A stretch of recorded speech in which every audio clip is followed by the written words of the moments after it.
In the vast tapestry of human history, there are countless wars and conquests whose echoes have reverberated through the corridors of time. But few, if any, have shaped the fate of humanity quite like the conquest of Greece by the Roman Republic, a conquest whose ramifications were felt for millennia. The story begins in 231 BC, an era of ceaseless strife where the Mediterranean world was a landscape of perpetual warfare and political chaos. Rome, the burgeoning power of the Western Mediterranean, had just secured a hard-fought victory against Carthage in the First Punic War, dominating the seas and becoming the preeminent maritime force in the region. But Rome was not alone in its ambitions. Far to the east, three mighty Hellenistic kingdoms vied for supremacy. Macedon, under the shadow of Alexander's legendary legacy, the wealthy and culturally vibrant Ptolemaic Egypt, and the expansive Seleucid Empire, all were locked in an unending struggle for dominance. Amidst these great powers, smaller states such as Pergamon, Epirus, and the nominally independent Greek city-states balanced precariously, seeking their own paths through diplomacy or war.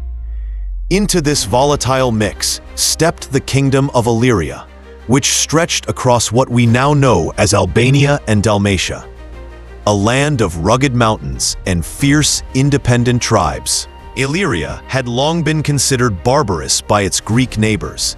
Yet in the south and along the Adriatic coastline, gradual contact with Greek culture had brought a measure of civilization and urban development, though politically the region remained fragmented among tribal chieftains. In the 230s BC, a charismatic leader named Agron rose to prominence among the Illyrian tribes. Under Agron's forceful leadership, these disparate tribes united into a formidable alliance, strengthened further by their Greek ally, Demetrius of Pharos. Agron's army marched boldly against Epirus, capitalizing on that kingdom's political instability after the collapse of its monarchy. Agron's forces stormed southward, capturing Phoenice, Epirus's wealthiest city, marking a dramatic shift in regional power. Yet Agron's triumph proved fleeting. Shortly after his greatest victory, the king fell ill and died. The kingdom fell nominally to his infant son, but true authority rested with Agron's wife, Queen Teuta. Far from retreating into mourning, Teuta was a formidable and ambitious ruler. Her reign marked the beginning of widespread piracy, which soon terrorized the trade routes across the Mediterranean Sea. The pirates operated boldly from newly conquered bases along the Epirus coast, disrupting commerce and igniting the anger of Roman merchants whose livelihoods were at stake. Concerned and frustrated, Rome initially responded diplomatically, sending the Corinth brothers to demand an end to Illyrian piracy. The Roman ambassadors delivered their message in no uncertain terms. Piracy would cease immediately, or war would follow. But Queen Teuta either could not or would not control her unruly seafarers, and Rome's ultimatum fell on deaf ears. Further inflaming tensions, one of the ambassadors was killed, an act some attribute directly to Teuta herself or to pirates loyal to her. To Rome, this was a grievous insult and a declaration of war. In 229 BC, Rome responded decisively, dispatching an imposing armada of 200 ships and 22,000 troops across the Adriatic. The campaign was swift and devastating. One after another, Illyrian strongholds fell. Demetrius of Pharos, Teuta's governor of Corcyra, saw the futility of resistance and quickly switched sides, joining the Roman cause. Abandoned and betrayed, Teuta had little choice but to capitulate. By spring of 228 BC, a humiliated Illyria signed a peace treaty that splintered its territory, effectively neutralizing the kingdom as a regional power and ending piracy in the southern Adriatic, at least temporarily. In their victory, the Romans displayed uncharacteristic leniency. Instead of occupying Illyria, Rome merely extended its so-called friendship, or amicitia.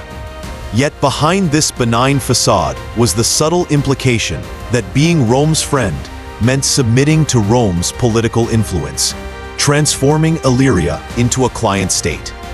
One beneficiary of this arrangement was the cunning Demetrius of Pharos, who received a small principality nestled between Illyria and the Greek cities, a reward for his timely betrayal. But Demetrius was a man of grand ambitions and dangerous schemes.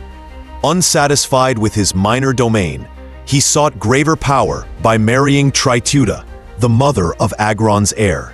With this marriage, Demetrius effectively resurrected the very Illyrian kingdom Rome had sought to destroy.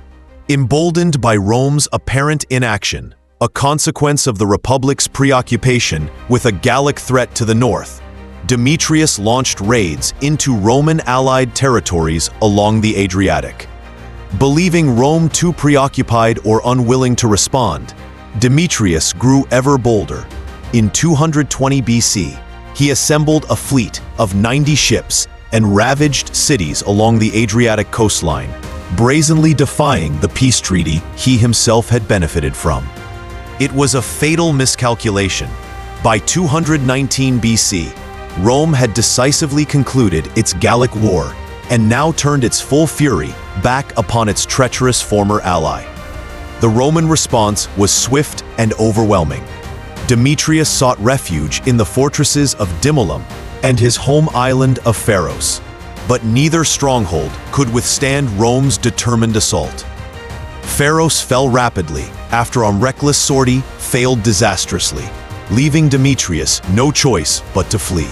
With a small hidden squadron, he escaped capture, abandoning his soldiers, family, and the wreckage of his ambitions.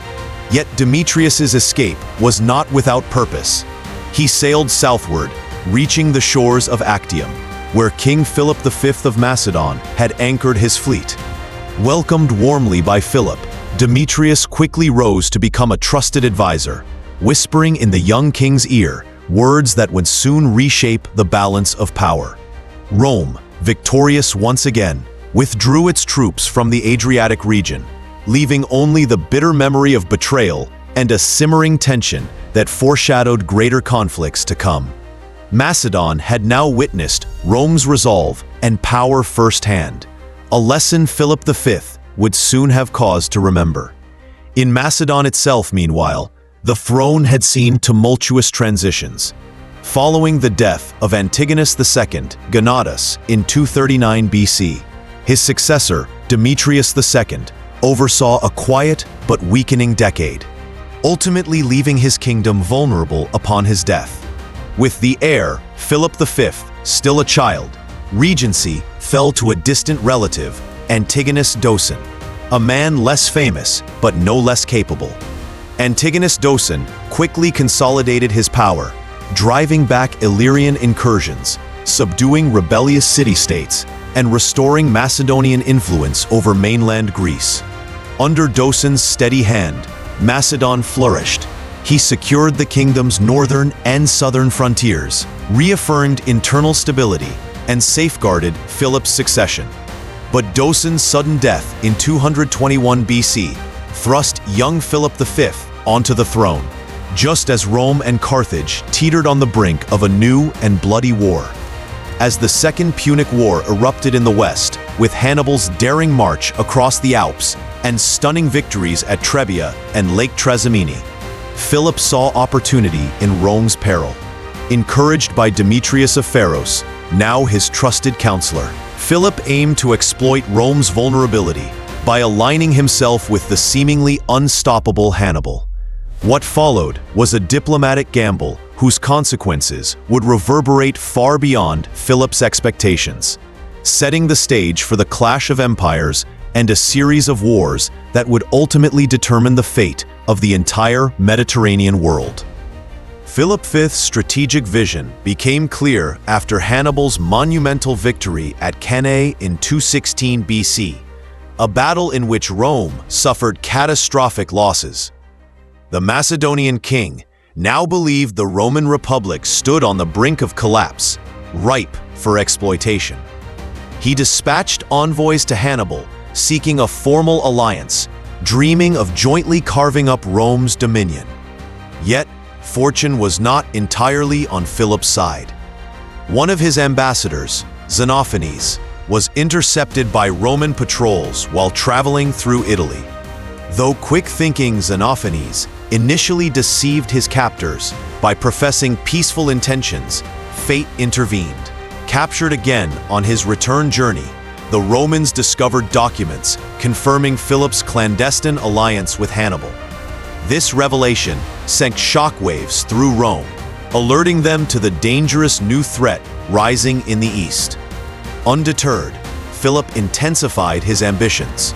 In 215 BC, he began aggressively seizing coastal towns in Illyria, swiftly taking Oricum and laying siege to Apollonia, key ports that could serve as stepping stones for an eventual invasion of Italy itself.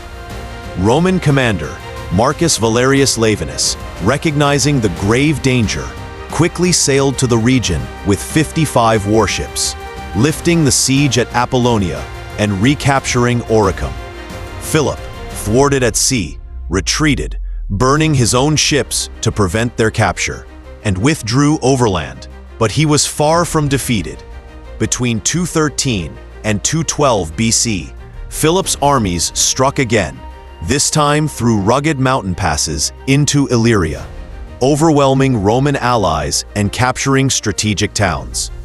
Rome, stretched thin by Hannibal's relentless war in Italy, initially failed to respond effectively. But Philip's audacity in seizing the vital coastal fortress of Lissus in 212 BC finally stirred the Roman Senate to action. Unable to divert troops from the grueling war with Carthage, Rome turned instead to diplomacy, crafting a strategic alliance with the Aetolian League, a powerful confederation in central Greece. Enticing the Aetolians with promises of plunder and territorial gains, Rome unleashed them as proxies against Macedon. By 211 BC, war erupted between Macedon and this new Roman-Aetolian alliance, embroiling Greece in chaos. The conflict, known as the First Macedonian War, dragged on indecisively, with neither side gaining a clear upper hand. Rome and Macedon were too evenly matched. Philip retained key territories, though the Romans successfully prevented him from advancing toward Italy. By 205 BC, exhausted and needing to refocus their energies against Hannibal, Rome grudgingly agreed to peace at Phoenice. But this was not peace in any true sense. Rather, it was a temporary respite before inevitable confrontation. By 202 BC, Rome's victory over Hannibal at the Battle of Zama signaled a decisive turning point. Emboldened and battle-hardened, Rome turned its gaze eastward, eager to settle accounts with Philip V. Far from being cowed, Philip saw Rome's temporary distraction as an opportunity, moving aggressively against weakened rivals, particularly Ptolemaic Egypt, which was in turmoil due to internal rebellion and dynastic strife. Philip annexed several Greek islands, capturing territories once belonging to Egypt and Rhodes, actions that alarmed smaller Greek states. Rhodes and Pergamon, seeing the looming Macedonian threat, urgently petitioned Rome for assistance. The Roman Senate, wary of another costly war, hesitated until reports surfaced of Philip's secret agreement with Antiochus III, ruler of the powerful Seleucid Empire. Together, Philip and Antiochus planned to carve up Egypt's territories, creating an empire that would dominate the eastern Mediterranean. Faced with this dire prospect, Rome could no longer ignore Philip's ambitions. In 200 BC, Roman consul Publius Sulpicius Galba arrived with an army of 20,000 soldiers and 50 warships, landing at Apollonia, intent on confronting Macedon directly. Philip, anticipating Rome's attack, struck first, besieging the crucial city of Abydos, whose defenders, choosing death over Macedonian rule, committed mass suicide, an ominous prelude to the bitter war that followed. Roman efforts initially floundered under poor leadership, with consuls Galba and later Villius Tapulus unable to achieve significant progress. Discontent among Roman troops added to the crisis, as veterans of the Second Punic War, weary and homesick, threatened mutiny. It was not until 198 BC, with the arrival of the charismatic and energetic young consul Titus Quinctius Flamininus, that Rome's fortunes decisively turned. Flamininus, a passionate admirer of Greek culture and a gifted military leader, quickly invigorated Rome's war effort. At the river Auis, he first encountered Philip, demanding immediate negotiations. Flamininus's provocative demands, such as relinquishing Thessaly, long considered Macedonian territory, were deliberately designed to inflame tensions and provoke conflict. Philip rejected the demands outright, preparing for battle. In the battle that followed, Flamininus cleverly diverted Macedonian attention, sending a contingent of elite Roman infantry on a daring mountain march. Outflanked and trapped, Philip's forces fled in disarray, suffering heavy casualties and losing their vital supplies. This initial Roman victory fractured Philip's support among his Greek allies, including the powerful Achaean League, which now sided with Rome. The decisive confrontation came in 197 BC at Cynocephaly, a place whose name would echo throughout history as a symbol of the supremacy of Roman tactics over the Macedonian phalanx. On a foggy Thessalian ridge, the two armies stumbled upon each other, each partially deployed. Philip seized the advantage early, driving back Roman forces with his disciplined phalanx.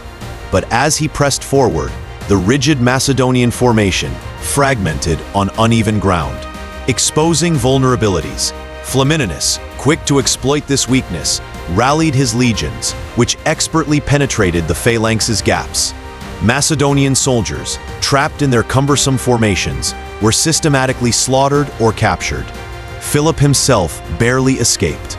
The battle was catastrophic for Macedon. 8,000 killed, thousands more captured, and its military pride shattered. Defeated and humiliated, Philip was forced into a punishing treaty, stripping Macedon of its Greek territories and reducing it to a client state under Rome's shadow. Flamininus, to solidify Rome's new dominance and portray the Republic as the liberator of Greece, famously proclaimed at the Isthmian Games in 196 BC that Greece was now free and autonomous under Rome's benevolent oversight. The Greek cities erupted in joyous celebration, blissfully unaware that their newfound freedom was merely an illusion. Flamininus, however, had achieved his goal.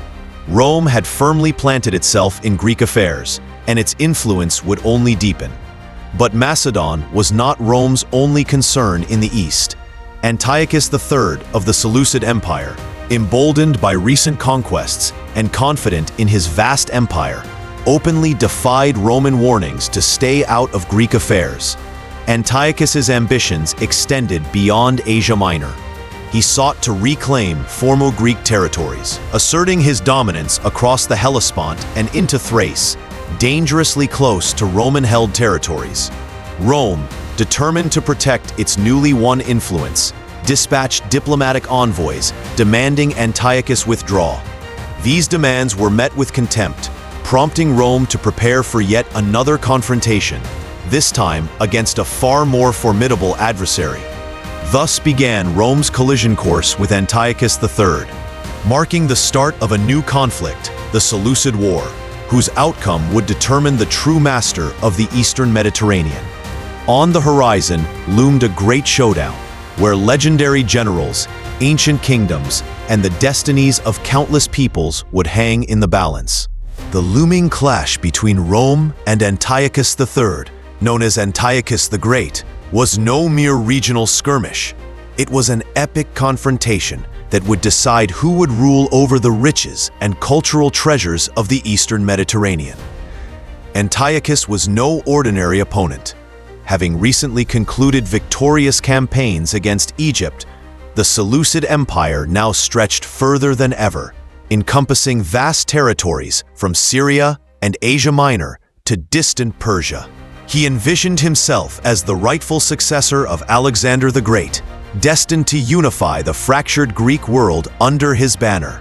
To realize his dream, Antiochus began rebuilding cities and fortifying strategic points, notably restoring Lysimachia at the entrance of the Gallipoli Peninsula, an unmistakable threat to Roman dominance in Europe. Rome responded cautiously at first, sending envoys to negotiate. The Romans warned Antiochus to stay out of Greece, to abandon his garrisons and retreat from the cities he had seized. Antiochus, proud and confident in his military strength, coldly rejected Rome's demands. His answer was defiance. He strengthened his alliance with the restless Aetolian League, which, emboldened by Antiochus' support, openly challenged Rome. In 192 BC, Antiochus crossed into Greece, landing near Demetrius to the cheers of the Aetolians, who hailed him as a liberator from Roman oppression. His army was impressive, featuring disciplined infantry, formidable cavalry, and even war elephants. Yet despite his strength, Antiochus hesitated, unwilling to attack the Greeks directly, hoping instead to win their loyalty through persuasion. This delay proved critical, allowing Rome precious time to mobilize. Roman consul Manius Acilius Glabrio swiftly assembled an army of seasoned veterans, numbering over 20,000 soldiers, supported by experienced commanders, including the renowned Marcus Porcius Cato. The Romans also relied on key Greek allies, particularly King Eumenes II of Pergamon, whose naval superiority secured critical supply lines. Glabrio knew a decisive blow must be struck quickly, and so he advanced toward the legendary pass at Thermopylae, where centuries earlier, Leonidas and his Spartans had faced Persian hordes.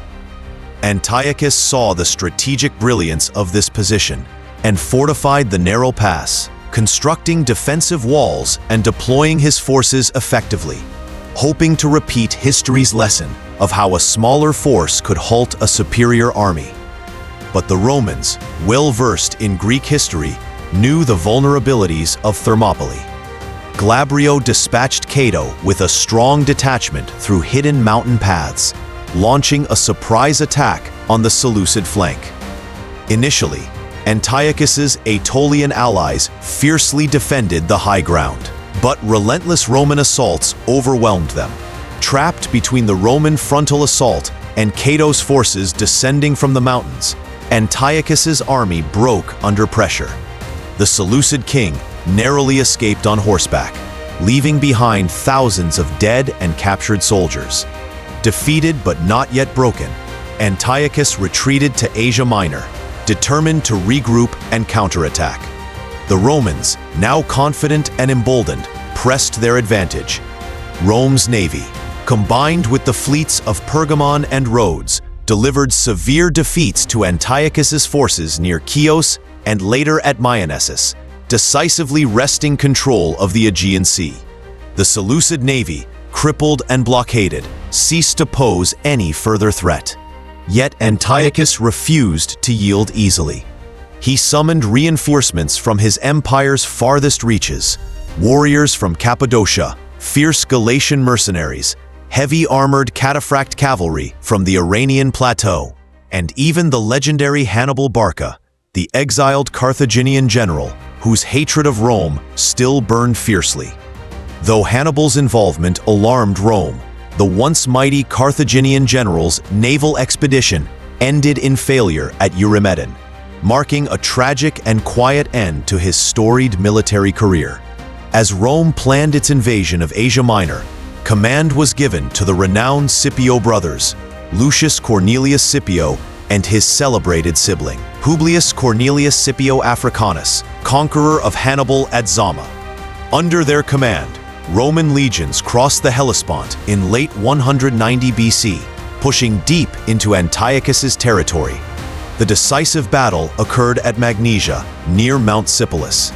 Antiochus assembled his full might, 70,000 soldiers, powerful cavalry, war elephants, and terrifying scythe chariots. The Romans matched his numbers, deploying disciplined legions, allies from across Greece and Pergamon, and war elephants of their own. When battle commenced, the Seleucid left flank collapsed quickly, as the Romans cleverly exploited confusion among Antiochus's chariots and camel archers. Yet, on the opposite flank, Antiochus personally led a devastating cavalry charge that broke the Roman lines, almost turning the battle in his favor. But as Antiochus pursued fleeing enemies toward their camp, he lost sight of the greater conflict unfolding behind him. Roman commanders seized the moment, rallying their infantry against Antiochus's phalanx, which struggled on uneven ground. Gradually, the inflexible Macedonian-style formations disintegrated under relentless Roman attacks from all sides. Antiochus, returning from his ill-timed chase, found his army shattered and fleeing. The battle was over. Rome had triumphed. The Treaty of Apamea that followed in 188 BC was devastating for Antiochus. He relinquished vast territories west of the Taurus Mountains, surrendered his war elephants and navy, and was burdened with crippling war indemnities. Seleucid power, though not destroyed, was forever diminished. Antiochus himself met a grim end, murdered by a mob in distant Babylon, a tragic close to his grand ambitions. Rome emerged from the Seleucid War as the dominant force in the Mediterranean, having decisively shattered both Macedonian and Seleucid power. Yet Greece was not yet fully subdued. Smaller conflicts continued, and resentments simmered beneath the surface of apparent peace. Macedon remained a lingering problem, and Rome soon realized that true peace required Macedon's complete subjugation.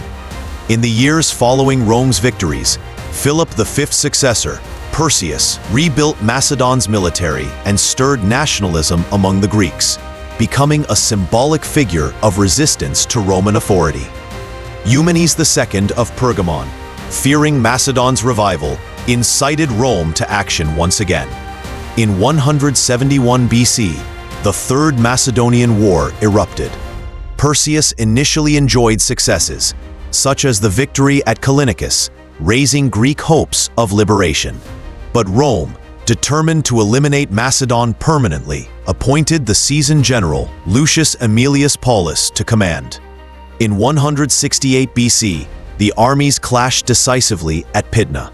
Perseus initially held the advantage with his phalanx formation, but Paulus masterfully withdrew his troops onto uneven ground, fragmenting the rigid Macedonian formation. The disciplined Roman legionaries exploited the phalanx's vulnerabilities, utterly annihilating Macedonian forces. Perseus was captured, his kingdom dismantled into powerless republics, utterly dependent on Rome. Yet even this harsh settlement did not quell Greek aspirations.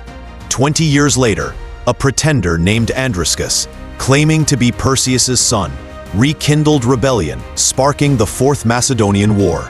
For a brief moment, Macedon tasted freedom again, but Rome quickly dispatched Quintus Caecilius Metellus, crushing Andriscus at Pydna once more in 148 BC. Macedon's last gasp of independence ended brutally. It became a Roman province. In the following years, Greece itself erupted in rebellion against Roman rule. The Achaean League, embittered by Rome's dominance, resisted fiercely. Rome's response was merciless. Lucius Mummius decisively defeated the Greeks at Corinth in 146 BC, razing the city to the ground in a terrifying demonstration of power, an act mirroring the simultaneous destruction of Carthage. With Corinth's ruin, Greek resistance collapsed. Rome annexed Greece fully, establishing unchallenged dominance across the Mediterranean world. Greek freedom, once so celebrated, was revealed as mere illusion, replaced by stark Roman supremacy. Yet, in an ironic twist of fate, Greek culture triumphed in defeat. Though politically subdued, Greek thought, philosophy, arts, and traditions captivated Rome. Greek culture was embraced wholeheartedly, influencing Roman society profoundly. Even conquered, Greece would shape the future. The Pax Romana, Christianity, the Islamic Golden Age, the Renaissance, and ultimately, the modern world. Thus, the Roman conquest of Greece, begun over a century earlier, culminated not just in military victory, but in an enduring cultural legacy, proving that though empires may rise and fall, ideas remain immortal.